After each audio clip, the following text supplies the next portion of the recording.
You Wanna Be on Top.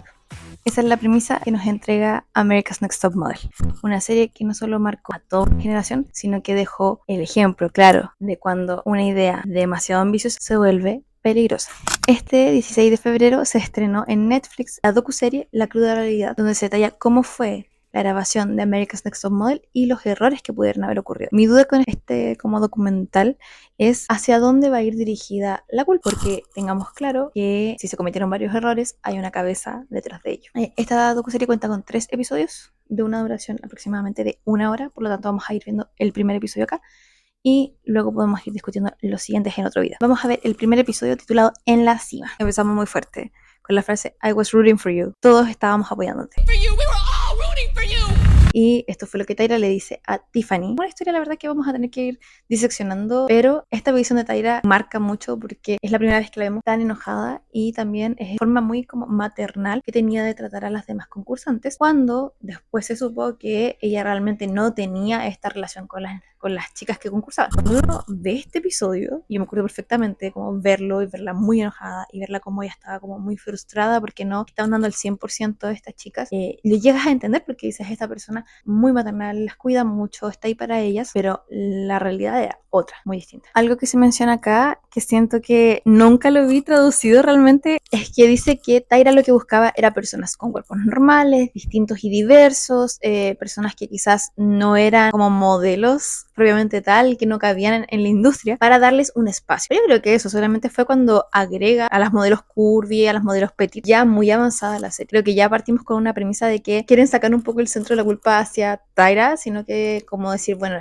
la industria era de esta manera. Esto no es la mejor amiga americana, esto es la supermodelo americana. Aparece los Jays. Y debo decir que para mí ellos sí también fueron muy importantes porque fue la primera representación no hegemónica, no heterosexual quizás, en el modelaje, en la industria de la belleza. Y ver que, por ejemplo, bueno, acá lo dicen, el instructor o la instructora de pasarela era Miss J. Y se le decía Miss J, la señorita J. Y yo lo veía con ojos, obviamente de niña, y era como, wow, es la primera vez que veo a esta persona que es ambigua a mis ojos, pero que se le respeta y que es alguien importante y que sabe mucho de lo que habla. Entonces, la verdad es que creo que eso sí es algo que admiro mucho, por lo menos de la idea que tenían de este formato, como de incluir harta diversidad, no solo diversidad en la sexualidad, sino la diversidad racial, que era algo que hasta ese punto no era tan visto, o si era visto como algo exótico, más no algo común o algo que fuese llevado a la realidad de las distintas personas. Entonces me encanta, eso sí, que se inserten los Jays y su trabajo también, aunque creo que también son partícipes de todo esto horrible y todo lo mal que la pasaron las chicas dentro del programa. Aquí quiero prestarle un poco de ropa a la Tyra, pero netamente porque siento que me ha pasado. I've been there. Cuando tienes una idea muy buena, cuando tienes una visión muy potente, cuando sientes que estás pero así como con la mejor idea de tu vida y si se hace realidad, esto va a ser hermoso y muy genial. Llega ese momento y por fin puedes ver materializado todo lo que construiste y toda la idea que tuviste, pero cuando ya hay muchas manos manoseando la idea, creo que es muy fácil perder el control y perder el foco inicial. Como cuando uno hace un trabajo con distintos compañeros en el colegio y cada uno quería armar su parte y terminaban haciendo como algo muy distinto de lo que al inicio decían y después tenía cosas que nada que ver y que una cosa con la otra no pegaba. Parecido, porque quizás la visión inicial era muy muy bonita, muy buena, esto de descentralizar el modelaje, de presentar nuevas bellezas, pero también asimismo como finalmente termina siendo un reality show, es algo pauteado, es algo que necesita del rating para sobrevivir, es algo que necesita de la polémica para sobrevivir. Empezamos con el ciclo 1, porque acá cada temporada se llama ciclos. Me gusta mucho este ciclo porque siento que es el más humano, más real, más potente y que muestra mucho más de la vida y de lo que deben hacer las modelos. Me acuerdo perfectamente que en este ciclo una de las chicas salen como a carretear a una fiesta con otros modelos hombres y engaña a su pareja. Y para mí fue como, ¿quién? No, disclaimer, me había equivocado. No es la temporada 1, es el ciclo 2. Vamos a seguir. Aquí habla Shannon del ciclo 1. Ella comienza con 18 años en el programa. Igual es súper jóvenes, eran niñas súper jóvenes, aunque para mí en ese momento serían adultas. Eran chicas muy, muy jóvenes, que era la edad de ingreso o el ser como útil en el modelaje. Aparece Ebony, otra chica del ciclo 1, y creo que fue la primera mujer calva, pelada, hermosa que vi en la televisión. Y eso es otra cosa que también, aparte de la diversidad racial y de género, estaba mucho esto de mostrarte la belleza desde otra forma. Y me acuerdo mucho como a las chicas cuando las dejaban peladitas, como con un cabello muy corto, así que calvas, y se veían hermosas porque sus facciones brillaban mucho más, resaltaban mucho más. O sea, aquí estaba hablando Ebony de cómo fue su participación. Nos acaban de presentar a Giselle, diciéndonos que tenían el cast listo, pero uno de los de la cadena de UPN les dice, no, no, no, nada de latinas, porque esto no es divertido. Y por lo tanto sacan a esta persona y hacen un nuevo cast, entre comillas, y llega Giselle a incorporarse. Entonces tenemos a Shannon, Ebony y Giselle del ciclo 1 hablándonos un poquito cómo fue su experiencia. Les encantó Nueva York. Igual siento que es muy impactante. Sé que las demás temporadas van a otras partes, sé que estaban también en Los Ángeles, que llegan a estas casas enormes, pero lo que más me gusta de este ciclo en particular es que las llevan a Nueva York en un estudio, o sea, una casa estudio, así como un departamento muy grande, y siento que sí, o sea, ellas dicen, veniendo de un pueblo tan pequeño, ver algo así como Nueva York lleno de luces, lleno de moda, lleno de movimiento, era impresionante. Vivir en el centro, un departamento con otras 8 participantes, otras chicas, era hermoso. Y sentir que estábamos viviendo un sueño. Y efectivamente, en ese momento, en esos 2000, ese Nueva York, siento que era la cuna de toda la moda y todas las tendencias que estaban en ese momento, donde nacían las revistas, donde nacían las historias, donde veías a las supermodelos y tan chic y tan actual. Ok, no recordaba que les hicieron una depilación brasileña, como todo, para quedar sin ningún vello, presentándolo en televisión abierta, porque en ese momento obviamente este no era así tipo Netflix, era un show que se daba una vez a la semana en televisión abierta. Los premios iban destinados a que tú en algún momento te volvieras esta supermodelo. No era como te vamos a posicionar y ahora vas a ser la supermodelo de ahora en adelante, sino que era como, bueno, te vamos a dar un contrato con Rev y vas a estar siendo manejada por esta como empresa de ayuda a las modelos a poder generar contactos, bla, bla, bla.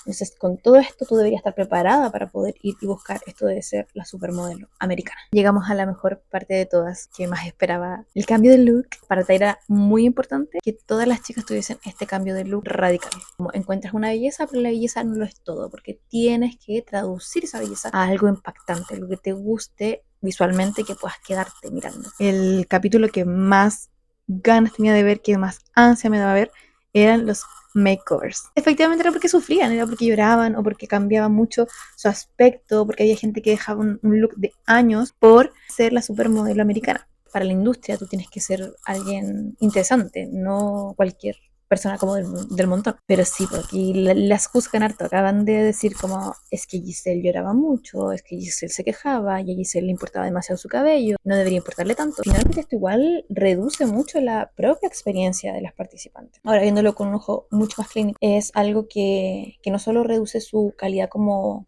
persona y capacidad de opinar, sino que también viene a ser una distancia y algo como decirle al otro, tu dolor o tu preocupación no es válida. Entonces invalidamos completamente la vivencia del otro, pero además agregamos otro carácter de valor diciendo, bueno, para la gente normal el pelo no es tan importante y te tienes que acomodar. Hasta el momento nos han mostrado una faceta que también es algo a recordar, que es que si bien mostraban harta diversidad y se podía hablar abiertamente de la diversidad cultural, diversidad racial, diversidad sexual y de género, no era algo que la sociedad de la época realmente veía como aceptado. Entonces, si bien estaban los Jays, también había mucho cuestionamiento de por qué estaban esos dos hombres homosexuales enseñándole a mujeres y también por qué ellos y no las niñas bonitas nomás. Pero hay algo importante que nos muestran acá y que creo que también se notaba harto en el ciclo 1, que era como etiqueta que le colocan a Ebony, de ella es modelo, es negra y es lesbiana. Y el ser lesbiana empezó a tomar el protagonismo para ella de una forma negativa, no porque ella lo quisiera así, de hecho, para nada, ella dice que yo quiero visibilizar de que puede ser muy hermosa y ser una supermodelo y ser lesbiana. Lo que no sabían era cómo lo iba a tomar el público y cómo lo iban a tomar las demás participantes. Una de ellas incluso lo dice, o sea, creo que es peligroso que estés acá. Como no tenían experiencia, no pudieron prever que estas situaciones iban a suceder. Ahora nos muestran la llegada de Janice Dickinson, y la verdad es que creo que es de mis, no sé si decirle un personaje o de las personas de este programa que menos me agradan. Siento que es una persona soberbia y yo entiendo que tiene esta característica de que eres modelo, que fuiste la primera supermodelo, pero realmente sus comentarios, mucho más que entregar una crítica constructiva o entregar una crítica en general, como hacia lo que es el modelaje o hacia el desempeño de las modelos, era una crítica hacia la persona. O sea, no es que te ves demasiado así, es que muestras demasiado. Y con palabras muy, muy, muy gráficas. Es delgada como riel, casi desnutrida, se ven las costillas demasiado. Está algo vieja. Es la peor fotografía que he visto. Adrian aún camina por la pasarela como si tuviera una escoba metida en el trasero. Acá viene un shock potente. Giselle nos habla de cómo ella se prepara muchísimo para este día del gran estreno, porque iba a ser esto tan impresionante, tenían tantas expectativas, porque las iban a mostrar como reales supermodelos frente a todo el mundo, la iban a buquear, iban a encontrarla, descubrirla como talento, pero no pasó. No pasa, y aquí quiero tocar un tema súper importante que acá como que se tocó, pero muy, muy levemente, como que se habló, pero no se profundiza, que es la visión de estas chicas como producto. Y en general, como esto va desencadenando también un problema de autoestima, pero también trastornos de la conducta alimentaria, por ejemplo, o dificultades a niveles de salud mental graves. Aquí Giselle nos retrata claramente como ella pensaba que iba a tener esta visión y en realidad resulta que la producción o postproducción la toman a ella para poder hacer esto más entretenido y que las demás digan cosas malas de ella, que ella también hable de las demás. Entonces ya como era algo que producción quería generar y quería que llegaran a ese punto del conflicto. Cuando ella ve este episodio o estos episodios en su casa y se da cuenta que la están criticando por su físico, que dicen que está pasada de peso, que la muestran a ella directamente en una escena donde está siendo depilada en sus partes íntimas, genera obviamente esta contradicción de todo lo que se le vendió, de que iban a poder ser grandes estrellas, de que eran hermosas. Finalmente las retratan como personas que, si bien hay algunas que van a ir ganando y que van pudiendo generar esta conexión o empatía con el espectador, hay otras que van a tener que pagar el precio para que el programa sea excelente. No había una preocupación real por cómo esto iba a afectarles en su día a día al finalizar. Y lo de la conducta alimentaria es muy importante porque finalmente Tyra salía a hablar, salía a defender a las mujeres en general y que la belleza no iba relacionada con la delgadez. Sin embargo, cuando veían estos photoshoots y las mujeres que aparecían ahí y las concursantes no calzaban con la visión que quizás ellos tenían, la crítica era: tienes las caderas anchas, tienes el trasero muy grande, la panza se le sale, y eso obviamente va calando en la mente de las concursantes. Y muchas de ellas, si no venían ya con una dificultad en sus pautas alimentarias o en su percepción de su propio cuerpo, salían con algo así. Y es lo que Giselle retrata. Es decir, nunca más se me pudo olvidar que dijeron que tenía un trasero gigante. Y a eso nunca más salió de mi mente. Ebony habla de cómo ellas creían que iban a tener esta relación con Tyra de protección, de sentirse seguras, porque se vendía mucho esta idea de que esta es la nueva generación de supermodelos, van a ser mucho más sanas, esto no tiene nada que ver con lo anterior. Pero no, porque es un programa de televisión y tiene que rendir como tal. Y pasa algo súper complejo donde es Ebony a la que no le hacen realmente un cambio de look, la dejan con su pelo corto o medio calvo, y las personas que le iban a cortar el pelo, unas personas estilistas supuestamente las mejores, no tenían las cuchillas correctas para poder cortar su pelo. Entonces le dejan pelones en toda la cabeza y ella se queja, obviamente, se queja. Y lo que dan a entender es que esto a Tyra no le gustó nada, a la producción no le gustó nada y por lo tanto empiezan a criticarla por otras cosas, sobre todo por la piel, por el aspecto de su piel, que ella no era jugoso, no era brillante, que como una persona afroamericana no va a tener una piel brillante y jugosa. Le dicen que tienen que cambiar eso. Y obviamente son aspectos que, si bien se puede hacer hidratándose, comiendo mejor, son parte también de cómo somos, son parte también de nosotros, y que también va su comentario cargado de estereotipos, como las personas afroamericanas que tienen esta piel brillante y tú que eres afroamericana no la tienes. Termina esta síntesis del ciclo 1 con Ebony y Giselle muy emotivas, llorando porque habla mucho de las expectativas que tenían y cómo se rompen en mil pedazos al ver que más que un programa de modelaje donde se les va a enseñar a ser modelos, donde se les va a elevar a este mundo de los supermodelos, era otro reality show que lo único que buscaba era ser comercial y vender.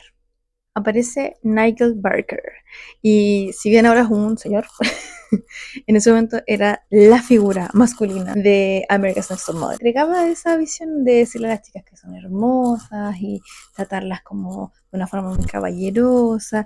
Y él era fotógrafo, entonces supuestamente era como el juez que debía saber cómo salía la mejor fotografía. Estaba en el shoot de las chicas, entonces sabía cómo se habían comportado. Y algo que hablaba Jay Manuel en esto era como lo mucho que estaban compenetrados con Tyra y como lo mucho que la protegían, lo mucho que querían estar siempre de su lado. Tanto así que él pelea directamente con Janice muchas veces. Y como no, si Janice y decía, Janice buscaba mucho a Tyra en el ciclo 2, yo no hubiese soportado. No, no, no. Pasamos ahora al ciclo 2 y aparece Shandy Sullivan.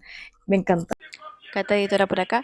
Solo quiero hacer una pequeña advertencia que las siguientes temáticas hablan de corporalidad y consentimiento porque hablamos de la historia de Shandy. Entonces, esto puede ser un poco complejo para muchas personas y si crees que va a ser una temática que no quieres escuchar o que puede ser difícil de digerir, sugiero que puedas avanzar un poquitito en el video o de lleno ir a la última parte. Un besito y sigamos analizando esta docuserie. Y aquí pasa algo, yo recuerdo muy vivamente el ciclo 2 por esta situación donde ella engaña a su pareja y me acuerdo perfectamente lo trágico que también para ella fue y que después de eso va en picada y si no me mal recuerdo es Joanna la persona que gana esta temporada. Tenemos la versión de Shandy ahora, aquí ella va hablando, va contando lo mucho que llegó a creer que iba a poder ser una supermodelo y que venía ella también de un trasfondo donde no se encontraba bonita, donde su familia no la apoyaba y llegar a este espacio fantástico, muy enriquecedor, le abrió los ojos a otra realidad. Shandy es fascinante, tiene un rostro actual y un rostro para el futuro. No lucha al hacerlo, solo lo hace. No podía dejar de verla en este video. En este punto, las chicas se van a Milán y amaba esa parte, cuando ya van de viaje a otro lugar. Van a hacer estos go-sees donde van a ciertas agencias y se conocen con algunos chicos que están en unas motos. La cosa es que, por lo que ella explica, es producción quienes dicen como, oigan, podrían ustedes tener una noche con los chicos que vamos en moto, tomar un vino, y es ahí donde toma además, se meten al jacuzzi y queda en negro. No tiene conciencia después de eso, pero lo que recuerda es a esta persona con la cual estaba teniendo acercamientos en el jacuzzi encima de ella. Realmente esto que sucedió, que ejemplificaron en la televisión, que yo también lo recuerdo como un engaño de pareja, realmente fue un abuso. Algo que no era con consentimiento, algo que era con una persona que no estaba en capacidad de poder consentir. Y ella lo expresa como algo terrible. No puedo creer, no recuerdo nada, pero está todo documentado y nadie hizo nada por detrás. El primer episodio termina con la pregunta hacia Tyra, ¿qué pasó con Shandy? I knew I went too far. Eso fue por el primer episodio de esta docuserie. La verdad es que lo encuentro bastante... No llega a ser crítico totalmente, porque también Tyra es una de las personas que está ahí hablando, entregando su opinión. Logra tocar algunas temáticas que ya varias personas hemos notado que no eran correctas, que se estaban cuestionando por parte de algunos creadores, y yo creo que eso igual estuvo bastante bien. Aunque sí ha estado diseccionando mucho las temáticas que fueron ocurriendo, entregando más detalle como era el detrás de escena, cómo se crea. Entonces creo que si bien habla de lo difícil que fue para las participantes, en cierta medida, porque no hablan de todas las participantes, tampoco es una crítica directa, entrega esta otra visión también del detrás de escena, de cómo se generó este boom que fue America's Next Top Model. Por mi parte, quiero seguir viendo el capítulo 2 y 3, poder ir haciendo un análisis mucho más completo, ya teniendo la primera parte lista. ¿Me ha gustado? Sí, pero creo que quedé con gusto a poco con el primer episodio. Así que eso, cuéntenme en los comentarios qué les pareció, si están tan enganchadas como yo con este tema de America's Next Top Model, y si quisieran ver la segunda parte, el segundo episodio, para que lo podamos diseccionar un poquito. Síganme para ver la segunda parte y continúen participando para ser la próxima supermodelo americana. Bye.